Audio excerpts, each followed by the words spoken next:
Welcome to your Wiley Manager 3-minute crash course in succession planning, Jed. We talk about this week in the full-length podcast. It was an action-packed podcast. There's all kinds of stuff we've decided we need to do a lot more, but maybe you can boil what we had a hard time doing in 15 minutes down to 3 minutes. Yeah, well, one of the first things we talked about was why you might bother with succession planning in the first place. And really, this is pretty simple, I think. The success of that business strategy that you have, that you spend so much time working on, it depends on having the right kinds of talent in your organization in order to execute that strategy. So that's really where succession planning comes into play, right? You're talking about your 5-year to 6-year kind of planning, your business strategy.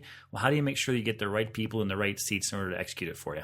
Right on. And our buddy Jim Collins, who wrote Good to Great and How the Mighty Fall and a whole bunch of research-based business books, he said if I were to pick one marker above all others to use as a warning sign, it would be the declining proportion of key seats filled with the right people. So this isn't a Jed and Bob thing.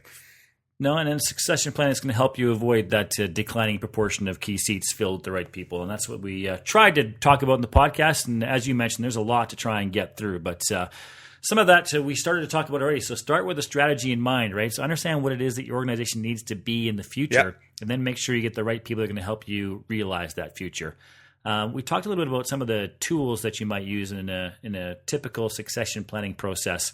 So one of those tools is called the 9-box, which is really it is what it says. It's a 3x3 matrix where you try and take the current talent in the organization and assess them against their current performance, as well as the potential that they might have. So what might they be capable of doing in the future?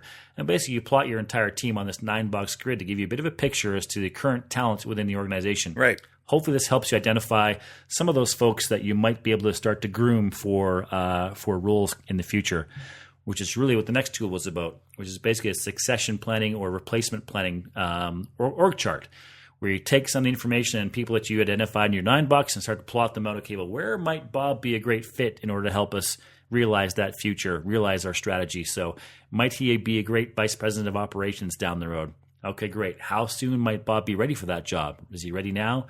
2 years from now? 3 years from now? Doing this replacement planning chart also helps you identify some of those key gaps where, oh my goodness, we have nobody that's ready anytime soon for that job. What are we going to go do? And that's really where this starts to get some real traction, as you start to figure out, well, what's the development plan behind accelerating the readiness of some of these folks in order to help them prepare for those new roles. And really a lot of this boils down to your total talent management system, right? So where do we need to go acquire talent from outside? What talent do we have internal that we're going to groom for these roles, is really what talent management is a lot about. So we try to touch on a bit of that during the full length version as well. Right on. So I remind everybody, if you want to listen to that podcast, you can pick it up on iTunes at any time or at the Wiley Manager website at www.wileymanager.com, where we talk about this and all the other stuff as it pertains to succession planning. All right. Thanks, Bob. We'll see you soon, Jed.